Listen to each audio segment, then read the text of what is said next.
விடுதலை புலி இயக்கத்தை எதிர்த்து நின்று வெற்றியடைந்தவர்கள் என்பது உண்மையிலே நாங்கள் மட்டும்தான் என்றால் அந்த தலைமைத்துவத்தின் தவறான முடிவால் தான் நாங்கள் இன்று வெளியேறியிருந்தோம். வரலாற்றை படைத்தவர்கள் நாங்கள், வரலாற்றை மாற்றி அமைத்தவர்கள் நாங்கள். எங்கள் முன்னிலையில் வந்து நின்று தேசியம் பேசுவதற்கு எவருமே அருகதையற்றவர்கள். எங்களுடைய கடந்த கால போராட்டங்கள் அர்ப்பணிப்புக்கு கொடுத்த விலைகளை உயிர் வாழுகிற பொழுதே இந்த மக்களை நம்பிக்கையோடு தூக்கி நிறுத்தி உயிர் நிறுத்த குடும்பங்களை முடிமான பங்களிப்பை செய்து அவர்களை அபிவிருத்தி செய்து விட வேண்டும் என்கிற உறுதியான ஒரு எண்ணப்பாட்டை நாங்கள் இணைந்திருக்கிறோம். விடுதலை புலி இயக்கத்திலிருந்து நாங்கள் பிரிந்தவர்கள் என்பதை விட நாங்கள் ஒதுக்கி வைக்கப்பட்டவர்கள் என்று தான் கூற வேண்டும். உங்களுக்கு தெரியும், நானும் பிள்ளையானவர்களும் பல துன்பங்களை சந்தித்திருக்கின்றோம், துயரங்களை சந்தித்திருக்கின்றோம். அன்று போராட்டத்திலிருந்து ஜனநாயக வழியில் வந்து எங்களுடைய கிழக்குமான மக்களையும் கிழக்குமான இளைஞர்களையும் கிழக்குமானத்தின் எங்களுடைய தமிழ் பிரதேசங்களையும் தக்க வைக்க வேண்டும் என்ற நோக்கத்துக்காக வந்தோமோ அதே நோக்கத்துக்காக தற்பொழுது மீண்டும் நாங்கள் இணைந்திருக்கின்றோம். ஏனென்றால் இந்த முதலமைச்சர் பதவி என்பதை நிறுவத்தி காட்டியது உண்மையிலே தமிழ் மக்கள் விடுதலை புலிகளின் தலைவர் பிள்ளையான் என்பதை எவ்வரும் ஏற்றுக்கொள்ள வேண்டும். என்றால் வடமாநில சபையை விக்கினேஸ்வரையா பெரிய கல்விமானாக இருந்தாலும் பாரிய முதலமைச்சர் பொறுப்பை எடுத்து அதை சரிவரக்கூட அவரால் செய்ய முடியாமல் பல மில்லியன் ரூபாய் நிதிகள் திரும்பி போனதை நீங்கள் பார்த்திருப்பீர்கள். இன்றைக்கு 21 ஆண்டுகளுக்கு முன்னர் இதே மார்ச் மாதத்திலே நான் நம்புகிறேன் 4ஆம் தேதி அளவிலே வன்னி காடுகள் அதுகின்ற அளவிலே எங்களுடைய முன்னாள் தளபதியின் தலைவராக இருந்த கருணாமன் அவர்கள் ஒரு அறிவிப்பை செய்தார். அந்த அறிவிப்பின் பிரகாரம் உங்களுக்கு தெரியும், தமிழீழ போராட்டம் என்கிற பேர்வையிலே வடக்கு தலைமைகளால் கிழக்கு மாகாணம் வஞ்சிக்கப்பட்டு வந்ததை எதிர்த்து குரல் எழுப்பினார்.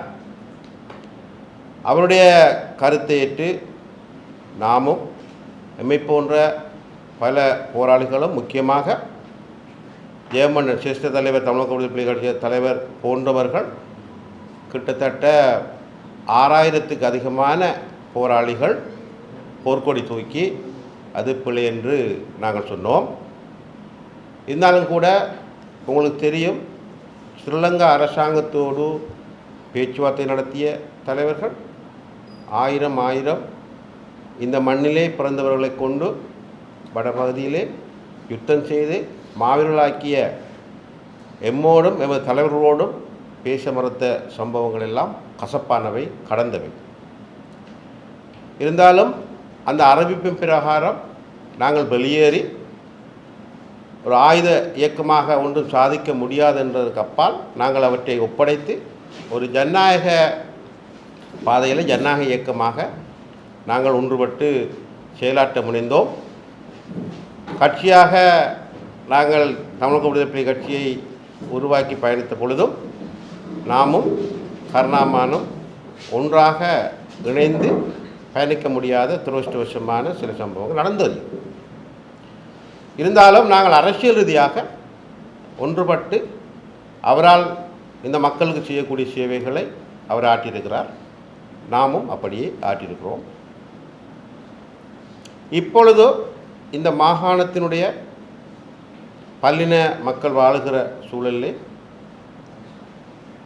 தமிழ் மக்களுடைய எதிர்காலம், அவர்களுடைய அரசியல் அதிகாரத்தை தொடர்ந்து தக்க வைப்பது, கல்வி, பொருளாதார, சுகாதார, உள்கட்டுமான மேம்பாடு, மாகாண சபையுடைய அதிகாரம் என்கிற பொழுது நாங்கள் தொடர்ந்தும் பிரிந்து செயல்பட்டு கொண்டிருப்பது மக்களுக்கும் பின்னடைவை கொடுத்து இந்த மாகாணத்துக்கும் பின்னடைவை, நான் குறிப்பிட்டது போல பல்லினம் வாழுகிற என்ற அடிப்படையில் எமது சமூகம் தொடர்ந்தும் பின்தள்ளக்கூடிய அபாயம் ஏற்பட்டிருப்பதை நாங்கள் உணர்ந்திருக்கிறோம். அந்த அடிப்படையில் கடந்த காலங்களெல்லாம் மறந்து சரி செய்து எதிர்காலத்திலே ஒரு உறுதியான கிழக்கு மாகாண ஒரு அரசியல் இயக்கத்தை நிறுவ வேண்டும் என்கிற பகிரங்க பிரயத்தனத்தின் காரணமாகவும் எங்களுடைய சிரேஷ்ட தலைவர் ஜெயமன்னன் அவர்கள் கருணாமனோடு மிகவும் நெருக்கமாக தொடர்ந்தும் உரையாடி வந்ததன் காரணமாகவும் நாங்கள் இன்று ஐக்கிய மக்கள் சுதந்திர முன்னணி என்கிற கருணாமனுடைய அமைப்பையும் தமிழ் மக்கள் விடுதலை புலிகள் கட்சியும், முக்கியமாக 2 பிரதான தளபதியாக இருந்த தலைவரின் அடிப்படையில் அவர்கள் கனவான ஒப்பந்தத்தை செய்திருக்கிறோம். நாங்கள் இந்த ஒப்பந்தத்தினூடாக இந்த மக்களுக்கு சிறந்த சேவையை வழங்குவதும் ஒரு சிறந்த ஒரு அரசியல் கட்டமைப்பை உருவாக்குவதை எதிர்பார்க்கிறோம். அதுபோல் உங்களுக்கு தெரியும், நாங்கள் கடந்த சில தினங்களுக்கு முன்னர் கிழக்கு தமிழ் கூட்டமைப்பு அமைப்பையும் உருவாக்கியிருக்கிறோம். அதையும் பலப்படுத்தி கொண்டு ஒரு கிழக்கு மாகாணத்தின் நம்பிக்கை கொடுக்கக்கூடிய அனைவரையும்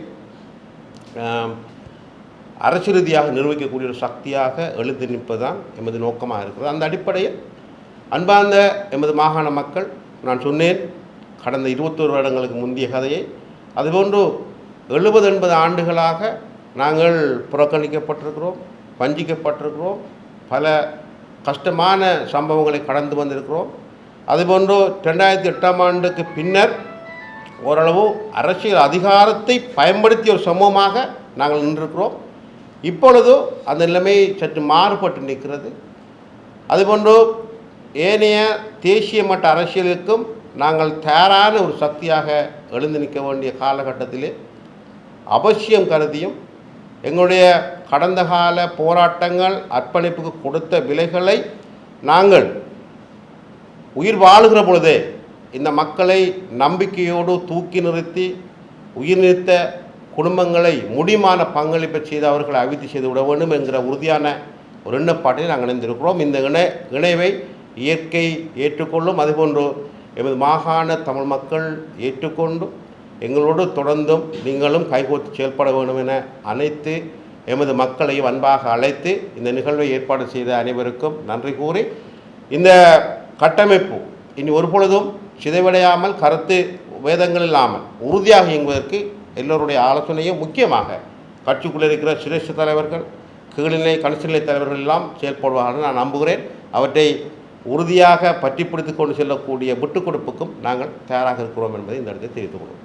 இந்த இடத்திலே எங்களுடைய தமிழ் மக்கள் விடுதலை புலிகளின் கட்சியின் தலைவர், முன்னாள் முதலமைச்சர், முன்னாள் அமைச்சர், எங்களுடைய மதிப்புக்குரிய பிள்ளையான் அவர்களுக்கும், மற்றும் தமிழ் மக்கள் விடுதலை புலிகளின் சிரட்ச தலைவர் ஏம் அவர்களுக்கும், மற்றும் செயலாளர் பிரசாந்தன் அவர்கள், மற்றும் தமிழர் ஐக்கிய சுந்தரமுனியின் செயலாளர் செந்துரன் அவர்கள், மற்றும் வருகின்றிருக்கின்ற பிரதிநிதிகள், பத்திரிகையாளர்கள் அனைவருக்கும் எனது அன்பார்ந்த வணக்கம். உண்மையிலே இன்று ஒரு வரலாற்று முக்கியத்துவம் வாய்ந்த நாளாகத்தான் நான் பார்க்கின்றேன். அதாவது இது இணைவு என்பதல்ல, ஏனென்றால் நாங்கள் இணைந்து தான் தொடர்ந்து இருந்திருக்கின்றோம். இன்று தேவை கருதி இருவரும் ஒன்றாக கூடி உங்களுக்கு ஒரு தெளிவாக்கலை ஏற்படுத்துவதற்காக கூடியிருக்கின்றோம். பொதுவாக உங்களுக்கு தெரியும், நான் மத்திய அரசாங்கத்திலிருந்து இருந்த வேறொரு பாதையில் இருந்தபடியால், அதே போன்று எங்களுடைய பிள்ளையானவர்கள் முதலமைச்சராக இருந்து செயற்பட்ட அந்த பாதையின் அடிப்படையில் இருவரும் அந்த சந்தர்ப்பத்தை பயன்படுத்தி அன்றைய காலத்தில் பாரிய அபிவிருத்திகளை ஏற்படுத்தி பல மாற்றங்களை உருவாக்கியிருந்தோம். அதே நோக்கத்தில் மீண்டும் இணைந்திருக்கின்றோம். பொதுவாக உங்களுக்கு தெரியும், என்னை பொறுத்தவரையில் விடுதலை புலி இயக்கத்திலிருந்து நாங்கள் பிரிந்தவர்கள் என்பதை விட நாங்கள் ஒதுக்கி வைக்கப்பட்டவர்கள் என்று தான் கூற வேண்டும். அதன் பிற்பாடு தான் நான் அந்த முடிவை எடுத்தேன். எங்களுடைய கிழக்கு மாகாண இளைஞர்களின் உயிர்களை பாதுகாக்க வேண்டும், கிழக்கு மாகாண மக்களின் உயிர்களை பாதுகாக்க வேண்டும் என்ற அடிப்படையில் அன்று என்னுடன் கைகோத்து நின்ற பிள்ளையானவர்கள், ஏஎம், அதே போன்று மறைந்த கோனேஷன், இன்னும் பல தளபதிகள் அவர்களுடன் ஆலோசித்த பொழுது அவர்கள் அனைவரும் எனது பின்னால் அணிதிரண்டு வந்திருந்தார்கள். ஏனென்றால் நிச்சயமாக நாங்கள் எங்களுடைய இளைஞர்களை உயிரை காப்பாற்ற வேண்டும் என்பதற்காக. அதன் பிற்பாடு உங்களுக்கு தெரியும், நானும் பிள்ளையானவர்களும் பல துன்பங்களை சந்தித்திருக்கின்றோம், துயரங்களை சந்தித்திருக்கின்றோம். என்றால் உங்களுக்கு தெரியும், விடுதலை புலி இயக்கத்தை எதிர்த்து நின்று வெற்றியடைந்தவர்கள் என்பது உண்மையிலே நாங்கள் மட்டும்தான். என்றால் அந்த தலைமைத்துவத்தின் தவறான முடிவால் தான் நாங்கள் இன்று வெளியேறியிருந்தோம்.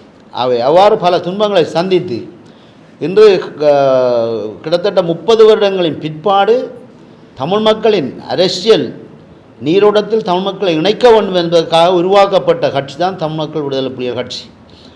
அந்த கட்சி சாதாரண ஒரு கட்சியாக வெறுமை பார்த்துவிட முடியாது. என்றால் பல்லாயிரக்கணக்கான போராளிகளின் தியாகங்களில் அத்திவாரமிடப்பட்ட கட்சி தான் அது. அதில் எனது சொந்த அண்ணன் கூட அந்த அத்திவாரத்தில் அடங்குவார் என்பதை இவ்விடத்திலே குறிப்பிடுகின்றோம். அந்த கட்டத்தில் ஆயுத போராட்டம் மிகவும் தீவிரமடைந்து அனைத்து மக்களும் ஆயுத கலாச்சாரத்தில் ஊறியிருந்த காலத்தில் மக்களை ஜனநாயக நீரோட்டத்தில் கொண்டு வருவது என்பது ஒரு பாரிய கடினமான விடயம். இதை அனைத்து புத்திஜீவிகளும் அல்லது உலக தலைவர்களும் அறிந்து கொள்வார்கள். அவ்வாறான ஒரு கட்டத்தில் தமிழ் மக்கள் விடுதலை புலிகள் உருவாகி அன்று கட்டங்கட்டமாக பல துன்பங்கள், துயரங்கள், பல எதிர்ப்புகளை சம்பாதித்து இன்று கிழக்கு மாநிலத்தில் ஒரு அரசியல் நீரோட்டத்துக்கு கொண்டு வந்த பெருமைக்குரிய கட்சி என்றால் தமிழ் மக்கள் விடுதலை புலிகள். அதை எவருமே மறக்கவும் முடியாது, மறக்கவும் முடியாது. அவை அதற்காக பணியாற்றிய அனைத்து என்னுடன் துணையாக நின்ற தளபதிகள், அந்த கட்சியின் தலைவர் பிள்ளையார் உட்பட அனைவரையும் நான் பாராட்டுவேன். என்றால் பல பல தடைகளை அந்த கட்சி தாண்டி வந்திருக்கின்றது. உண்மையிலே எங்களுடைய பிள்ளையானவர்கள் சிறைச்சாலையில் இருக்கின்ற பொழுது அந்த கட்சியின் பணிகளை, அந்த கட்சியை உடையாமல் முன்னெடுத்த செயலாளர் பிரசாந்தன் ஜெயம் அவர்களை நான் இவ்விடத்திலே பாராட்டுவேன். என்றால் பல பேர் அதை ஏளனம் செய்திருந்தார்கள் என்றால் இந்த கட்சி அழிந்துவிடும், முறிந்துவிடும் என்று. அவை அந்த வகையில் இன்று பல மாற்றங்களை கடந்து இன்று ஒரு மீண்டும் நாங்கள் இணைந்திருக்கின்றோம். ஏனென்றால் எந்த நோக்கத்துக்காக நாங்கள் அன்று போராட்டத்திலிருந்து ஜனநாயக வழியில் வந்து எங்களுடைய கிழக்கு மாநில மக்களையும், கிழக்கு மாநில இளைஞர்களையும், கிழக்கு மாநிலத்தின் எங்களுடைய தமிழ் பிரதேசங்களையும் தக்க வைக்க வேண்டும் என்ற நோக்கத்துக்காக வந்தோமோ, அதே நோக்கத்துக்காக தற்பொழுது மீண்டும் நாங்கள் இணைந்திருக்கின்றோம். ஏனென்றால் உங்களுக்கு தெரியும், இந்த போலி தேசியவாதிகளின் முன்னெடுப்புகள், அவர்களின் ஏமாற்று வித்தைகளினூடாக அவர்களின் வளர்ச்சிகள் என்பதை உண்மையிலே ஏற்றுக்கொள்ள முடியாது. இந்த வடக்கு மாநில மக்கள் தகுந்த பதிலடி கொடுத்திருக்கின்றார்கள் தமிழ் தேசிய கூட்டமைப்பு. இன்று அவர்களே தமிழ் தேசிய கூட்டமைப்பை தேசத்துறைகளாக இன்று பார்க்கின்றார்கள். கடந்த பொதுத் தேர்தலிலே அவர்களை விரட்டி அடித்திருக்கின்றார்கள். அதையும் நீங்கள் விளங்கிக் கொள்ள வேண்டும். அவை அந்த அடிப்படையில் கிழக்கு மாநிலத்தை பொறுத்தவரையில் இன்னும் எங்களுடைய மக்கள் தெளிவாக வேண்டிய தேவை இருக்கின்றது. அவை ஏனென்றால் பல ஆபத்தான கட்டத்தில் நாங்கள் இருந்து கொண்டிருக்கின்றோம். அவை எங்களுடைய இணைவு என்பது இது தொடர்ந்தும் ஒரு முடிவற்ற வளர்ச்சி பாதையை நோக்கியதாக இருக்கும் என்பதை நான் இவ்விடத்தில் குறிப்பிடுகின்றேன். அது கிழக்கு மாநிலம் மாத்திரம் என்று குறிப்பிட முடியாது. தமிழ் மக்களுக்காக எங்களுடைய உழைப்பு என்றும் இருக்கும். ஏனென்றால் வரலாற்றை படைத்தவர்கள் நாங்கள், வரலாற்றை மாற்றி அமைத்தவர்கள் நாங்கள். எங்கள் முன்னிலையில் வந்து நின்று தேசியம் பேசுவதற்கு எவருமே அருகதையற்றவர்கள். இதை நீங்கள் நன்கு விளங்கிக் கொள்ள வேண்டும். ஆகவே தற்பொழுது தேசியம் என்று கூறிக்கொண்டு மக்களை ஏமாற்றி கொண்டு ஒரு சில புலம்பெயர்ந்த மக்களின் பணங்களை பெற்றுக்கொண்டு இன்று தங்கள் சுய நலங்களை வளர்த்து கொண்டு பேசுகின்றவர்கள் தான் தற்பொழுது தேசியவாதிகளாக எங்கள் முன்னிலை வருகின்றார்கள். இதை எங்களுடைய குறிப்பாக எங்களுடைய போராளிகள், சரி மாவீரர் குடும்பங்கள் இதை விளங்கிக் கொள்ள வேண்டும் என்பதை இவ்விடத்தில் நாங்கள் தெளிவாக கூறிக்கொள்கின்றேன். அதே போன்று இந்த பிரதேச சபை தேர்தலிலே இந்த படகு சின்னத்திலே எங்களுடைய அனைவரின் உறுப்பினர்களும் இன்று போட்டியிடுகின்றார்கள். அவர்களுக்கான வாக்குகளை மக்கள் அள்ளி வழங்க வேண்டும் என்பதை இவ்விடத்தில் கேட்டுக்கொள்கின்றேன். என்றால் எங்களுடைய இருப்புக்களை நிலைநாட்டுவதற்காக அந்த வாக்குகளை நீங்கள் வழங்க வேண்டும் என்பதை இவ்விடத்திலே அன்பாக நான் கேட்டுக்கொள்கின்றேன். என்றால் இது எங்களுடைய பயணம் வருகின்ற மாகாண சபை தேர்தல் நோக்கியாகத்தான் நாங்கள் கடினமான உழைப்பை மேற்கொள்வதற்கு திட்டமிட்டிருக்கின்றோம். ஏனென்றால் கடந்த காலத்திலே தமிழ் தேசிய கூட்டமைப்பு துரோகம் செய்திருந்தது. 8 ஆசனங்களை எடுத்த முஸ்லீம்களுக்கு முதலமைச்சர் பதவியை வழங்கியிருந்தது. அவை அன்று அதற்கு முன்பு இந்த மாகாண சபை இந்த முதலமைச்சர் பதவி என்பதை நிறுவத்தி காட்டியது உண்மையிலே தமிழ் மக்கள் விடுதலை புலிகளின் தலைவர் பிள்ளையார் என்பதை எவரும் ஏற்றுக்கொள்ள வேண்டும். ஏன்னால் வடமாகாண சபையை விக்கினேஷ் ஐயா பெரிய கல்விமானாக இருந்தாலும் பாரிய முதலமைச்சர் பொறுப்பை எடுத்து அதை சரிவரக்கூட அவரால் செய்ய முடியாமல் பல மில்லியன் ரூபாய் நிதிகள் திரும்பி போனதை நீங்கள் பார்த்திருப்பீர்கள். அவை அந்த வகையில் ஒப்பிடுகின்ற பொழுது நாங்கள் அனுபவம் வாய்ந்த கள தளபதிகளாக நின்றிருக்கின்றோம், போராட்டத்தில் நின்றிருக்கின்றோம். அதே போன்று அனுபவம் வாய்ந்த அரசியல் தலைவர்களாக இன்று சாதித்திருக்கின்றோம். பார்லமெண்டமாக இருந்தாலும் சரி, மாநில சபையாக இருந்தாலும் சரி.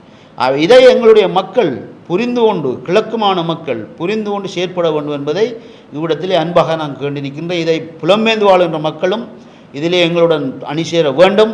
இது வடகிழக்கு அல்ல, இலங்கையில் வாழ்கின்ற தமிழ் மக்களுக்கான ஒரு அடித்தளமாக நாங்கள் இதை பார்க்கின்றோம். அவை அந்த வகையில் நாங்கள் அனைவரும் ஒன்று திரண்டு செயற்பட வேண்டும் என்பதை இவ்விடத்தில் கேட்டுக்கொண்டு இந்த ஏற்பாடுகளை ஏற்படுத்திய பிரமுகர்கள் அனைவருக்கும் நன்றி கூறி விடைபெற்றுக் கொள்கின்றேன். நன்றி, வணக்கம்.